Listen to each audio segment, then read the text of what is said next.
అమ్మా చందనమే పూసిన ఒళ్ళు చూడు,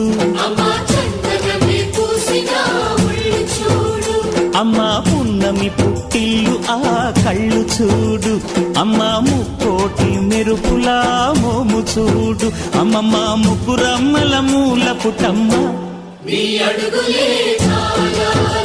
అమ్మా నిప్పుల్ని తొక్కిన నడక చూడు, అమ్మా దిక్కుల్ని దాటిన కీర్తి చూడు, 1000 సూర్యుళ్ళై మెరిసిన శక్తిని చూడు, మనుషుల్లో దేవుడి భక్తుని చూడు.